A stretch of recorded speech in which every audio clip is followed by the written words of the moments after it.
Hello, everyone, and welcome to another episode of Let's Talk Podcast. My name is Dimitri. This is my co-host Akim, and today we have a very special guest, another fellow popular investor on eToro, Timothy Assi. Welcome to the show, welcome to the show, buddy. Thank you. Thank you for having me. So, tell me, how do you balance? I'm going to get straight to the point. Tell me, how do you balance crypto and technology stocks within a portfolio? Because it's too much volatility. Some people can't handle the volatility. Some people, they wake up on a Saturday and they see Bitcoin 2% down and they get panicked. So how do you do it? Yeah, and then altcoins get down 40%. You have to be careful. Yes. So first of all, I always make sure it's 80% stocks and 20% max crypto. So it could be 10% crypto during the bear market and 10% cash. Okay. And then for my stocks, I also make sure it's not all tech stocks, because tech stocks are also volatile. So I also have some defensive place in case indeed the market goes down, then it's like a cushion. And I'm also more like small trades with altcoins in case they break some key horizontal support. I just cut loss, or I take profits just to make sure that it's not too volatile during a bear market. Little question just for precision. When you say 20% crypto, do you mean portfolio value or the at cost, so the invested amount? Right now, it's invested amount. Invested amount. So that is your limit. To invest maximum 20% of your cash in crypto. So because now we are clearly in a bull market, even though we've been going sideways for the last month or two in crypto, when they start appreciating, in what point do you say, okay, let me take some profits, let me take some off the table because it starts getting crazy? What is the percentage? Yeah. What is the percentage of your portfolio that crypto starts becoming a little bit too worried for you? Because for my portfolio, it's 15%. After 15%, I'm like, okay, it's getting crazy here. And then I start making moves, taking some profits, adding something else. What is the level that makes you uncomfortable? Yeah. So right now we're at the middle, maybe, or probably somewhere near the end of the crypto cycle. I mean, it's not the bear market, but it's also not the beginning. So it should be between the middle and the end that we are right now. So I'm gonna be more cautious about taking profits on crypto. But timing wise, I would so look at time, probably somewhere at the end of this year or near the middle of next year, that I will be taking profits more aggressively, because it's a cycle play, and I had my allocations at the bottom of the bear market, and since then it's mostly being buy and hold, and during the corrections it's all part of them, and not really looking at what's the mix amount allocation I can have in crypto, but more what's the longest I can hold my crypto from a risk perspective. So it's becoming more risky once we are near the end of the cycle, which should be or the end of Q4 this year, if it's a left translated cycle, or near next year, middle or end of the year, if it's the right translated cycle. You mentioned that you have some conservative plays, some defensive plays. I don't remember the exact word you used, maybe defensive, to lower a little bit your beta, which would otherwise be out of hands, to just use other words for what you said. What kind of defensive plays do you have in your portfolio? Is it specific stocks, or is it Stocks, an overall yes. strategy? Don't think there are defensive altcoin plays. So yeah, stocks, for example, McDonald's, PepsiCo, I think Louis Vuitton is also a bit more defensive. So stocks that are predictable, also growing year after year in revenue, but are less volatile compared to the Nasdaq, the tech stocks. If I may, your portfolio is extremely atypical, actually. I would almost say exotic, because you have assets like you just mentioned, defensive asset, PepsiCo. So how do you combine in a normal portfolio PepsiCo and Dogecoin? I mean, this is just insane to see both of them in the same portfolio. I think I have never seen that. Yeah, it's Very because defensive play, and I really yeah, go separate ahead. my 80% stocks with my crypto. So as I said in the beginning, my portfolio is 20% crypto, 80% stocks, and I do look at them a bit separately. So my stocks have clear allocations for each sector. It's around 60% tech stocks, and then, for example, 10% finance, 10% health sector, and so on. So that's how I always keep my portfolio. And in the tech stocks, you have Amazon, Meili, which are more consumers discretionary. Then you have software like Microsoft and Salesforce. And for example, for social communication sector, it's Google and Meta.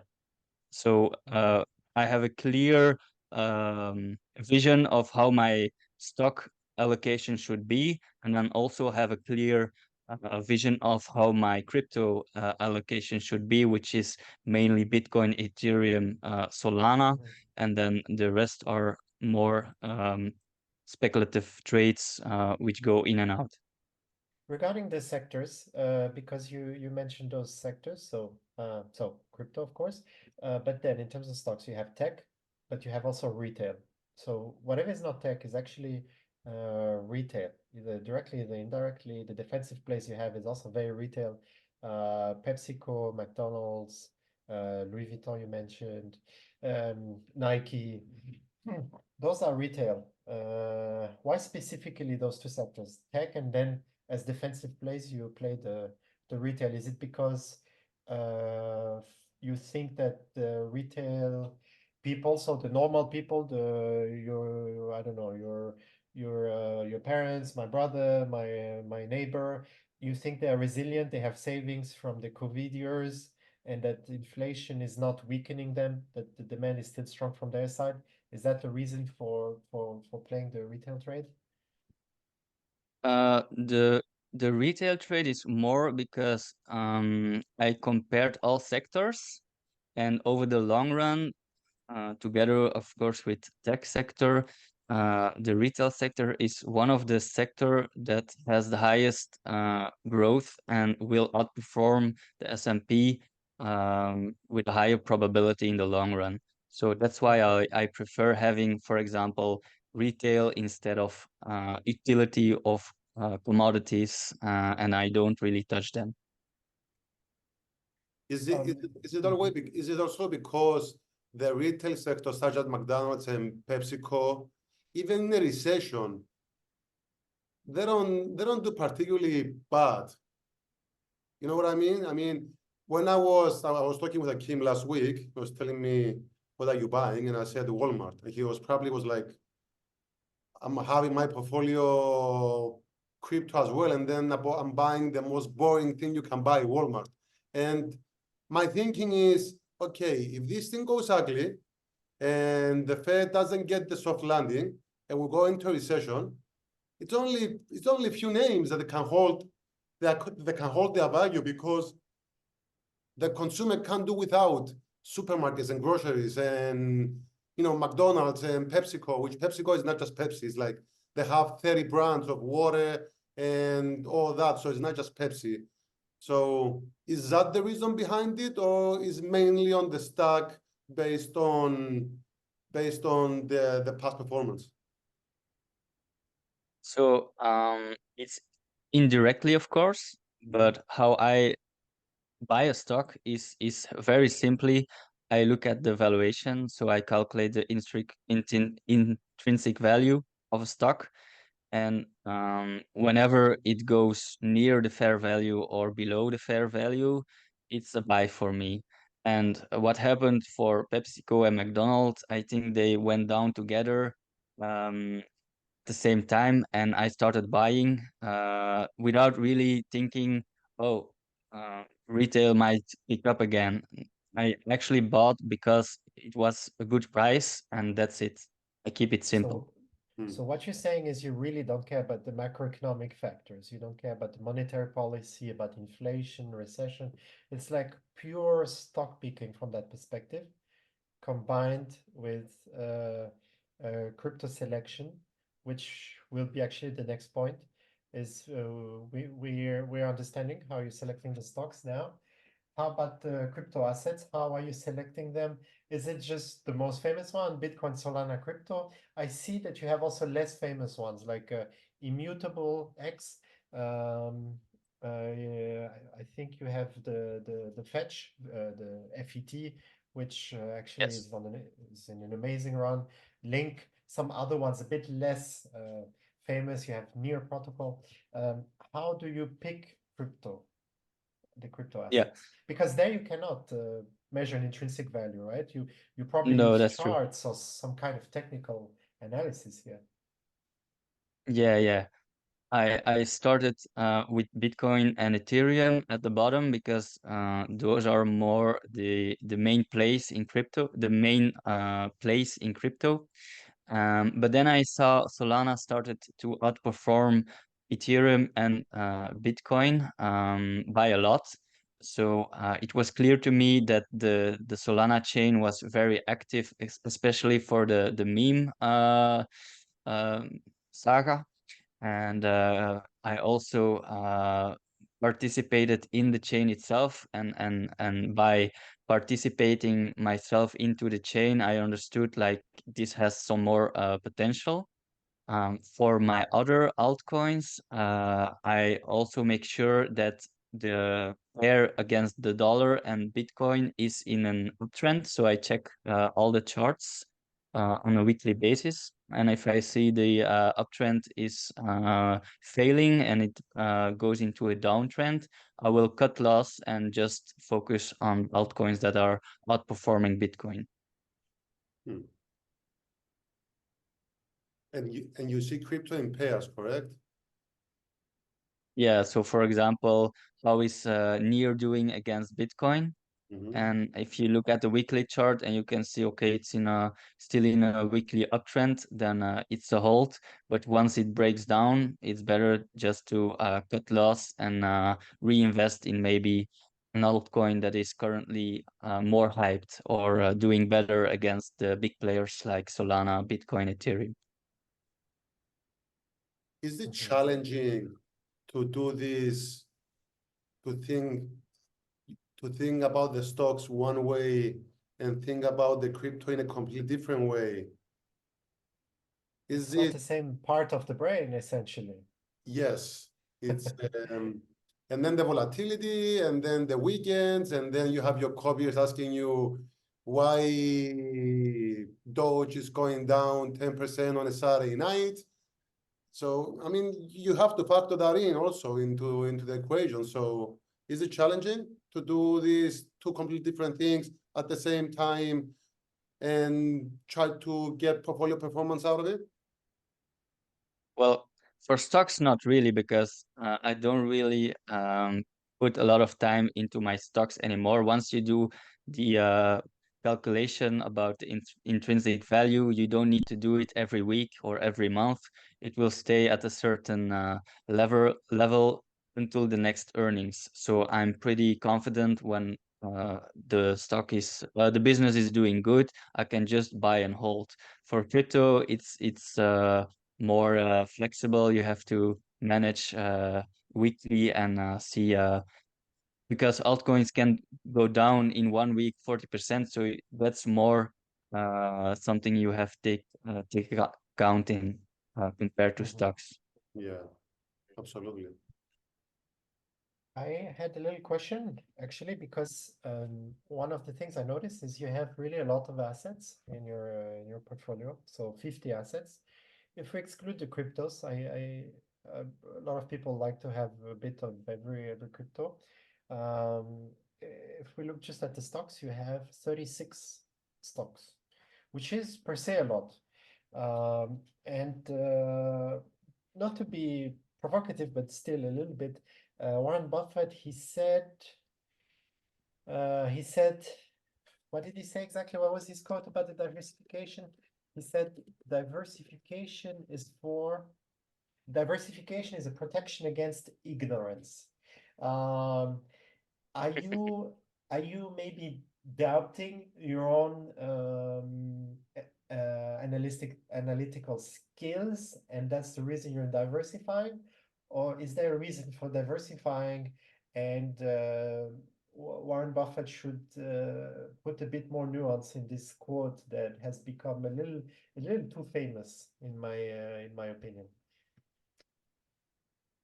No, for me, it's really about having a plan before I start investing. So I know I want this percent allocation into tech stocks. I want this percent allocation into retail. If a stock crashes and goes to a buy level, then I will slowly add until it drops more and add more in the next layer.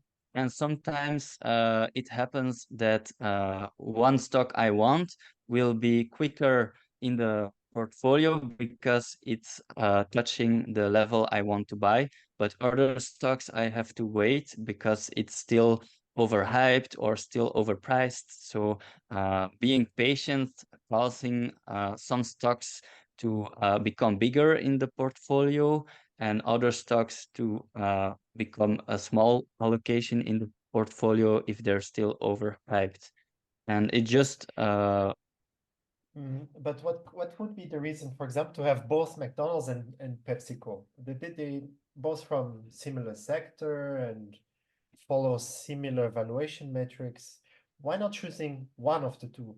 And this applicable to also other types of stocks, Amazon and Mercado Libre, Meli, for example. Why not selecting the most likely winner of or the is one that's more attractive than the other?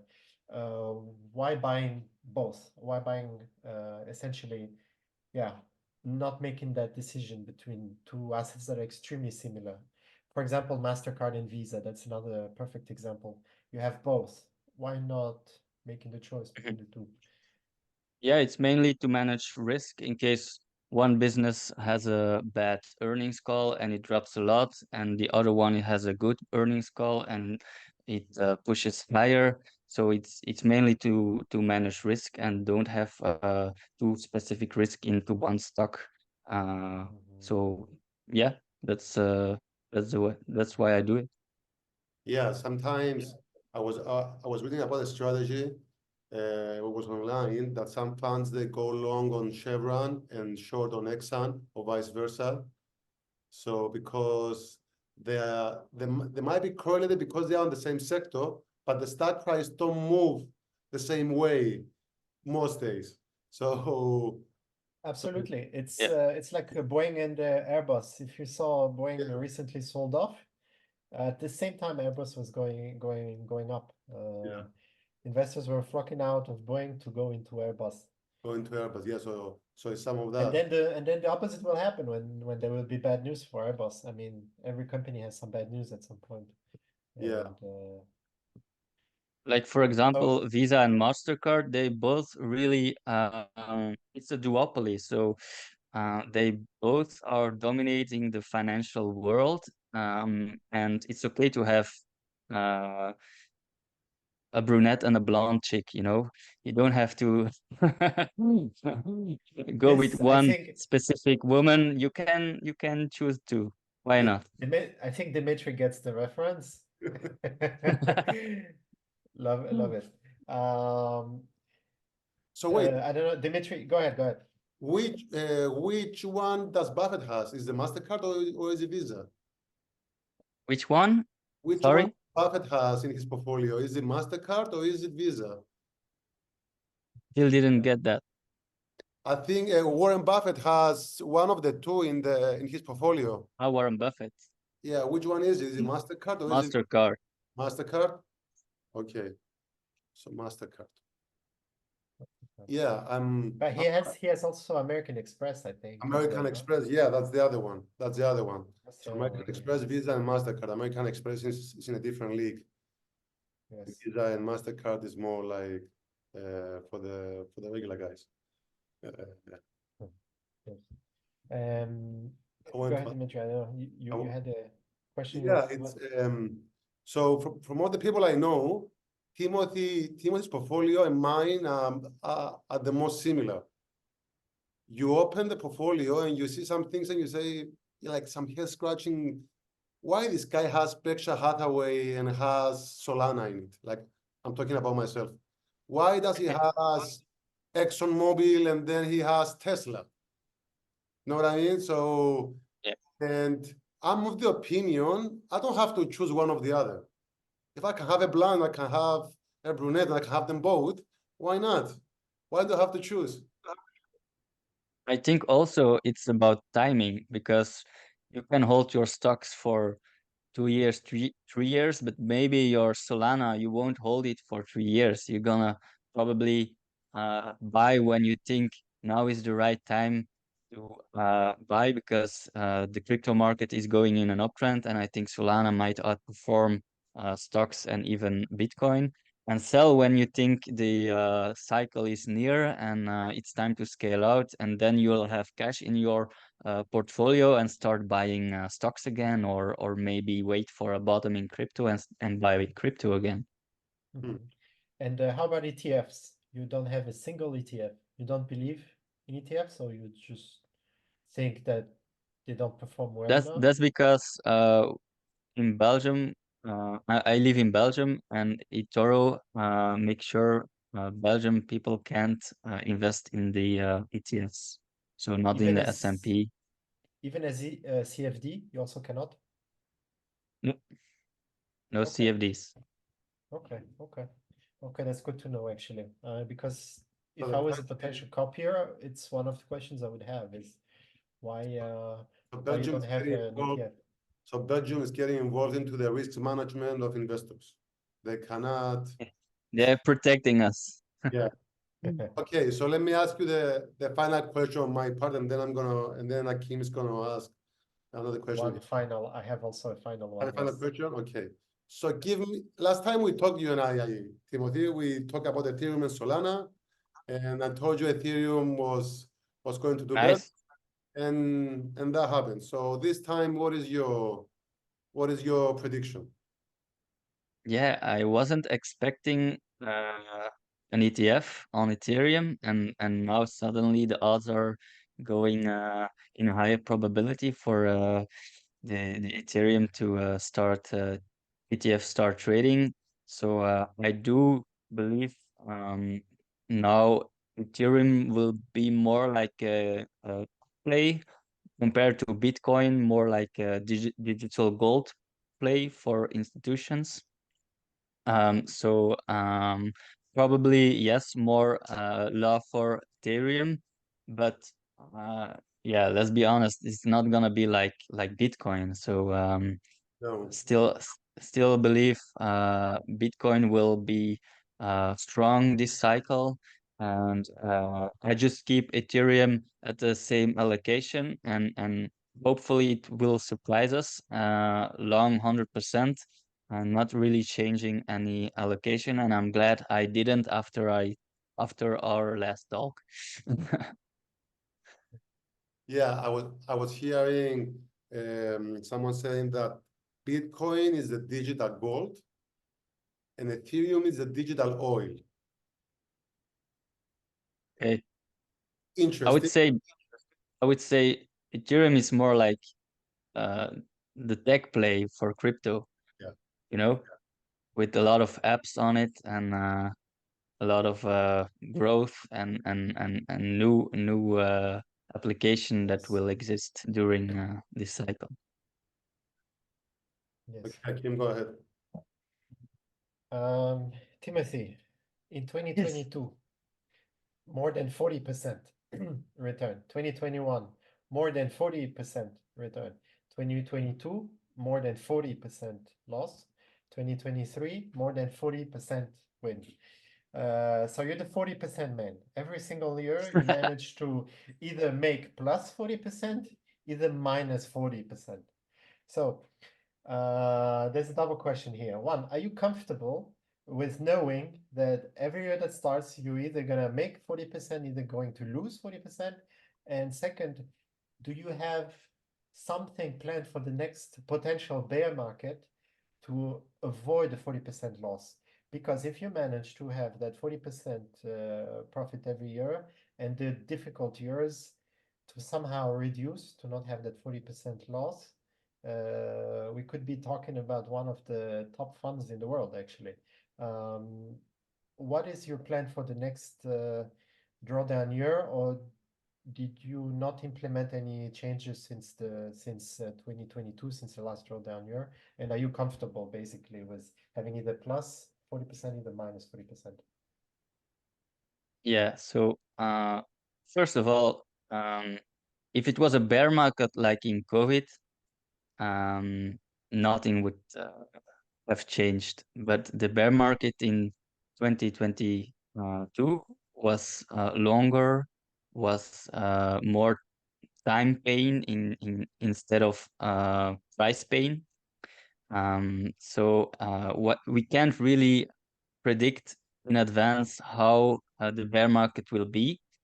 But if you just hold during a pandemic bear market is the best decision, but not during a slow bleed 2022 bear market. So I've learned to really reduce the allocations in my portfolio if they become too high.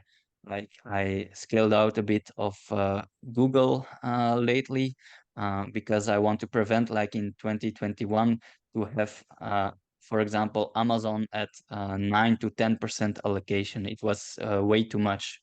But So now I try to. What happened in 2022 for the year to be so difficult for, it was difficult for everyone, but for your portfolio was particularly difficult. You were over concentrated in assets like Amazon. Yeah, Did you have actually, some I crypto got at that lost on time? my altcoins. So it's not really the altcoins positions, but I was heavily into tech stocks because they grow so much. And I made the mistake of also adding funds and buying on every dip, which is not really that bad if it's just a 20% correction once. But we had like 4 corrections that went 20% down in 2022. So I added each time to the Amazon, Google, Meta positions, and now they're all in profits. But it was a painful path at the moment. At that moment, yes. So that's what I'm planning to do differently: is scale out a bit more to prevent when there is a big correction, have a big drop in tech stocks, for example.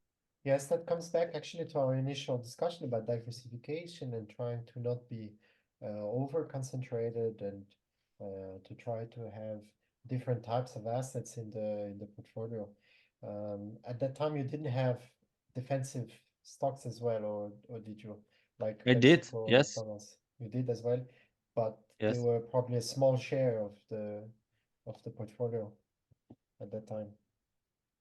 No, I probably the same, but it was a cushion. But if I didn't had those stocks, it would be maybe Mm, minus 50% correction that year. mhm, mhm. I always had defensive stocks in my portfolio, so I make sure I always have them. Because you never know, there's gonna be a bear market next year or maybe in 2 years. Yes. Yeah, and the last bear market was quite long. The COVID bear market, I mean, I don't think that was a real bear market because it was so quick, and the Fed came in and just opened the gates, throw money from the helicopter, and then the whole thing went the other way. The 2018 was a bad bear market in December before Was it? It was also a bit like COVID, like quick recovery. Yeah, but the way down, yeah, the COVID, we understand. Like at least I thought the first few days that the war was coming to an end. Okay, so that's different. In 2018, I was in the US when it was happening, and it was crazy. Like in December, they called it what? I think it has a name. It was Bloody Christmas or Christmas Massacre, something like that, because the market went down 20% in December, if I'm not mistaken. So. So the 2022, it was a combination. Then at the end, it was inflation. In the beginning was the war in Ukraine. So it was a combination of factors. And then, yeah, it was particularly long. And the people that didn't experience it, they jumped in 2023 and they had a 30% year, and they're thinking that that's how it's gonna go. They have a surprise in the next bear market. So um, I believe every good investor has to go through a bear market to experience what it is, that painful 1% down a day, and then it goes one up, and then it goes down 2% the next day. It's actually quite painful, especially when you're holding risky assets. It's indeed very painful, and I think at least if I was a copier, I would make sure to look at investors that have successfully survived bear markets, especially difficult ones like the ones in 2022. And that's why I think Timothy's portfolio is quite impressive, because he managed, in my opinion, this is really something to highlight here, is he managed to stick to a strategy, of course, to implement some improvements, some little changes, little tweaks, that's normal, but to stick to a strategy and to believe enough to stay invested. And the year after, in 2023, he did plus 40%, and he practically recovered from the loss he had year prior by today. And I think this is something that really we have to always stress, is the good investors are the ones, not the ones we see in good times, but the ones that manage to survive the bad times as well, and then to manage to recover, and that manage to stick to their strategy and not go into crazy stuff, that really stick to the strategy they had set themselves in the beginning. Can I tell a little story? Because Go ahead. Peter Lynch, his funds, it outperformed the S&P by a lot, in the years that he had his fund. But the bear markets, he always underperformed S&P. So each time the S&P went down, his fund went down double or much more than the benchmark itself. And if you just buy his fund at the beginning till the end when he stopped his fund, you would outperform the S&P. But you had many clients that would sell their fund shares at the bottom of the bear market and then buy back whenever he would have higher gains than the S&P again. So I think I can say my portfolio will also always outperform the market when it's in a bull market, but underperform when it's in a bear market. And I'm okay with that. Yeah, the only way to outperform in a bear market is to go long short, is to be long short or mostly short. but then you have to pick the timing to go only long in the bull market, and most people miss. They get the timing wrong.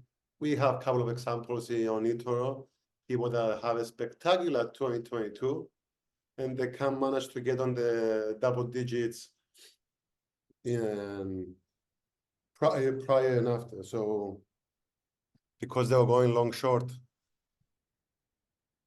But yeah, I agree with you. But Absolutely. I'm the same way. I'm also the same way.